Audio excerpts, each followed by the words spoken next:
লাগলো কাদা কাদা মেলায়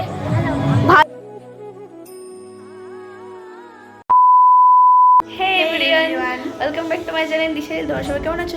সবাই খুব ভালো আছো, আমিও ভীষণ ভালো আছি। তো এখন এই দেখো দিশা চলে এসেছে কালকে আমাদের বাড়িতে।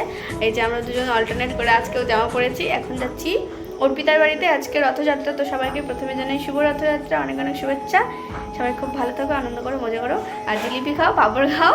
তো চলো দেখা হচ্ছে পরে, ওর বাড়িতে গিয়ে অনেক লেট হয়ে গেছে অলরেডি। আমরা দেখো এই দেখো কাঠের মালা পরে নিয়েছি। আমরা অর্পিতার বাড়ির রাস্তায় চলে এসেছি, এখন যাচ্ছি। হ্যাঁ, ও কালকে আমাকে সারপ্রাইজ করে দিয়েছে, মানে আসার কথা ছিল কিন্তু বলেছে আসবে না। আমাদের সবাই কি মন খারাপ, এখন অর্পিতার বাড়ি যাচ্ছি। আমাকে কালকে সারপ্রাইজ করছে, এখন অর্পিতাকে করবে। অর্পিতারও মন খারাপ, ওর বাড়িতে পূজা নিশা আসবে না। আমি কাউকেই বলে আসিনি যে আমি এত পাজি, মনে হচ্ছে মারি ধরে ওকে। এই দেখো ওখানে পুজোর জোগাড় হচ্ছে সব কিছু। তো তারপর দেখো অর্পিতাদের বাড়িতে প্রবেশ করার পরে আমরা জগন্নাথ, বলরাম, সুভদ্রার সমস্ত ভগবানকে আমরা দর্শন করলাম, প্রণাম করলাম। তারপর এই দেখো রথ, যে রথের পাশে লোকজন দেখছো, এখানে কীর্তন হচ্ছিল, সেই জন্য সবাই ওখানে দাঁড়িয়েছিল, বসেছিল। আর অর্পিতা কখন যে ভিডিও চালু করে দিয়েছে আমি জানি না। এখানে আমি আর নিশা মালা গেঁথেছিলাম ছোট ছোট করে, রথটাকে একটু ডেকোরেশন করছি, রথকে মানে ফুল টুল দিয়ে সাজিয়ে দিচ্ছি। তো দেখো আমাদেরও ভালো লাগছিল, আমাদের কত ভাগ্য যে আমরা এই রথটাকে নিজের হাতে একটু সাজাতে পারছি। তাও আবার অর্পিতার জন্য, ও বলেছিল যে একটু ফুলের মালা করে একটু রথটাকে সাজিয়ে দে, সেই জন্য আর কি। আর এখানে একটু আমরা মজাও করে নিলাম, একটু কিস করে নিলাম, ও আমাকে কিস করছে, আমি ওকে করছি, এটাই হচ্ছিলো ভিডিওর মধ্যে। আর যে নিশা ওখানে আমাকে দিচ্ছে ফুলগুলো, ও আর আমি দুজন মিলে বসে থেকে গেঁথেছিলাম। সো গাইজ আমরা এখন মুখ টুক ধুয়ে চলে আসলাম। এই যে অর্পিতা, অর্পিনানি। এখন আমরা শাড়ি পরে রেডি হব, সব অর্পিতার শাড়ি, শুধু ব্লাউজ নিয়ে এসেছি আমরা। তো চলো রেডি হয়ে কথা হচ্ছে, আর একটু দেখাই দিই শাড়িগুলো। চলো তারা, এই যে আমাদের এগুলো শাড়ি, এটা হচ্ছে নিশা পরবে, এটা অর্পিতা পরবে, এটা আমি পরবো। 2,000 years later. এখন হবে রথের দড়ি টানা। এখন রথকে নিয়ে একটু ঘুরে বেড়ানো হবে, তিওর থেকে বিনশিরা, বিনশিরা থেকে তিওর, এইভাবে। তো তার আগে রেডি হওয়ার পরে আমরা চলে গিয়েছিলাম খেতে দিতে, মানে ভোগ বিতরণ করতে। অনেক লোকজন এসেছিলো, সবাই খেতে এসেছিলো ভোগ। তো সেখানে খুব ব্যস্ত হয়ে গিয়েছিলাম, জন্য একটা ক্লিপও নেওয়া হয়নি। এই দেখো আমরা শাড়ি পরে কেমন লাগছে। আমি না পরে কানেরগুলো খুলে দিয়েছিলাম, আর সেই ক্লিপটা তোমাদের দেখানো হলো না যে আমাকে কানের পরে কেমন লাগছে। মানে কি বলবো, আমাদের একটা ছবি পর্যন্ত তোলা হয়নি। তারপর আমরা সবাই ব্যস্ত হয়ে গিয়েছিলাম, তারপর তো বেরিয়ে গেলাম রথের দড়ি টানার জন্য। আর এই যেখানে গল্প করছিলাম, আর আমরা তিনজনে দেখো কাঠের মালা পরে আছি। আমাদের তিনজনের গলাটা কি ভালো লাগছে, আমার নিজেরই খুব ভালো লাগছে। এই যে রথের দড়ি দেখালাম, একটু প্রণামও করে নিলাম। আর এখানে সবাই রয়েছে, অনেক ভিড়। তো অর্পিতা বললো যে মাঝখানে চলে আয়, তো দড়ির মাঝখানে চলে এলাম। এই যে অর্পিতা শুধু কানেরটা পরেছিল, আমি আর নিশা খুলে দিয়েছি। তো এখন যাওয়া হচ্ছে বিনশিরার দিকে, আর বিনশিরাতে আমাদের তো বড় রথ হয়, সেই দিকেই যাওয়া হবে। এই যে রথটা কিন্তু ভীষণ সুন্দর লাগছিল দেখতে। তো চলো হাঁটতে থাকি, যাওয়া যাক। আর অর্পিতা না সেদিন আমার উপর খুব রেগে যাচ্ছিলো, নাচছিলাম না জন্য। তো তারপর ও কী করলো দেখো, আমার হাত নিয়ে পুরো বলছে নাচ নাচ। আর আমি বলছি আরে ভিডিও করবো কী করে, নাচলে হাঁটতে হাঁটতে ভিডিও করা যাচ্ছে না, নাচাও যাচ্ছে না সব। সেই জন্য আমি অর্পিতা আর নিশার ক্লিপটা একটু নিয়ে নিয়েছি, ওরা নাচছিল, আমি সামনে থেকে একটু ভিডিও করে দিয়েছি। আর এই দেখো একটা ভাইকে ফোন ধরতে দিয়েছিলাম, বললাম যে এই যে রথের দড়ি টানছি, এটাই ভিডিও কর। নাচিনি, নাচতে বলছিল, বাট আমার কেন জানি নাচতে একদম সেদিন ইচ্ছে করছিল না। আর লোকজন ছিল তো, মানে পুরো ভিড় হয়ে গিয়েছিল, নাচতে পারছিলামও না। তো শুধু হাতটা ওপরে উঠিয়ে কি করবো, ওই জন্য রথের দড়ি টানছিলাম আমি। ঘেমে ঘুমে অবস্থা শেষ।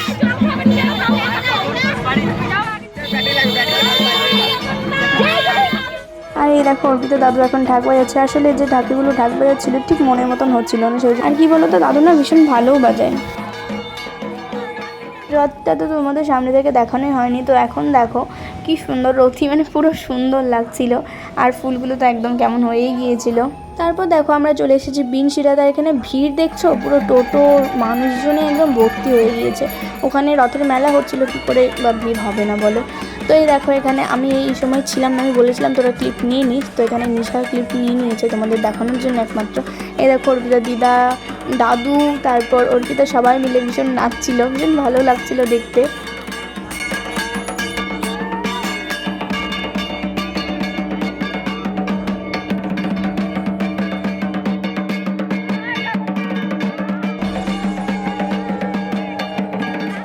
শুধু আমিই ছিলাম না, আমি একটা কাজে ব্যস্ত হয়ে গিয়েছিলাম এই সময়টা, কি বলবো।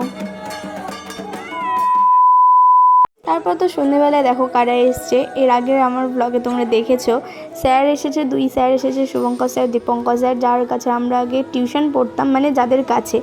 তো তারা এসেছে, অর্পিতাদের বাড়িতেও নিমন্ত্রণ করেছিল আসার জন্য পুজোতে, তো সেই জন্য এসেছে সন্ধ্যেবেলা। এই দেখো খেতে বসে গেছে। আর জানো তো অনেক দিন পর স্যারদের সঙ্গে দেখা, ভীষণ ভালো লাগছিল মনটা। আর একসঙ্গে আজকে আছি, গল্প করছি, আড্ডা মারছি, মানে স্যারদের সঙ্গে আমাদের বন্ডিংটা এতটাই স্ট্রং, খুব ভালো লাগছিল এই জন্য। দেন আমি তো আমাদের বাড়িতে নিয়ে চলে এলাম স্যারদেরকে। এখন এই দেখো স্যারের মেয়ে বসে থেকে জোয়ান খাচ্ছে, স্যার দিচ্ছে হাতে, আর এত কিউট ও, মানে কি বলবো, সবসময় তো কোলে নিতে ইচ্ছা করে। আমি নিশা আর অর্পিতা তো সবসময় ওকে কোলে নিতেই থাকি। আর এই যে ধ্রুবরাজ দেখো আমার রিং লাইট নিয়ে কি করছে, ও হচ্ছে কি দীপঙ্কর স্যারের ছেলে, তো ভাঙ্গা রিং লাইট নিয়ে খেলতে শুরু করে দিয়েছিল। আর এই যে এখানে নিশা দাঁড়িয়ে থেকে কি করছে জানি না। তারপর তো আমরা চলে এলাম মেলায়। আর মেলায় দেখো একদম দারুণ ব্যাপার, পুরো কাদা দিয়ে ভর্তি। আমরা ওই জন্য আগে থেকে জানতামই যে বৃষ্টি হয়েছে, কাদা তো ভীষণই হবে, সেই জন্য আমরা খালি পায়ে গিয়েছিলাম। স্যাররা সবাই মিলে, শুধু একটা স্যার এসেছিল জুতো পরে, আর অবস্থা তো সেই হয়ে গিয়েছিল। স্যার মেলায় এসে কেমন ফিলিংস হচ্ছে?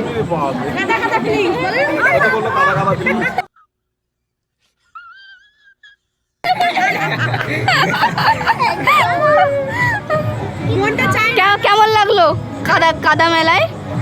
ভালো ভালো লাগছে। হ্যাঁ, কিছু চাইছে না কিনতে। রাতের বেলা না, সাদার বেলা। আর তুইও বলে দে। কি বলবো, কি আর বলি বলো, পুরো বিচ্ছিরি কাণ্ড হয়ে গেছে, পুরো মেলা কাদা দিয়ে ভর্তি। মানে কি বলবো, ওই জন্য আমরা বেশি ঘুরিনি, জাস্ট একটু পুরো মেলাটা না প্রথম থেকে শেষ অবধি এসে, তাও সব দিকে যায়নি, একদম শেষ মাথায় এসে ব্যাক করে চলে গিয়েছি। তো চলো দেখো কি হয়। আর বেশিরভাগ মানুষই না জানতো যে বৃষ্টি হয়েছে, কাদা তো হবে, সেই জন্য খালি পায়ে এসেছে সকলে। আর দেখো মেলাতে কাদা হয়েছে, বৃষ্টি হয়েছে, তাও কত ভিড় এখনো পর্যন্ত। এটা জগন্নাথ মেলা, কাদার মেলা। এরকম কাদা হয়নি জীবনে, এরকম মেলা এবার প্রথমবার এত কাদা, এবার বৃষ্টি খুব বেশি। রথের মেলায় এসেছি, রথটাই দেখানো হয়নি। দেখো রথ ভীষণ সুন্দর লাগছিল। তারপর স্যার না আমাদেরকে বলছিল যে তোমরা ফুচকা খাও, আমরা বলছিলাম না খাবো না, খুব জোর করছিল, সেই জন্য 3টা আইসক্রিম নিয়ে নিয়েছিলাম। সো গাইস দেখা হচ্ছে নেক্সট ব্লগে। তোমরা ততক্ষণ ভালো থাকো, সুস্থ থাকো। ব্লগটা আজকে এখানে এন্ড করছি।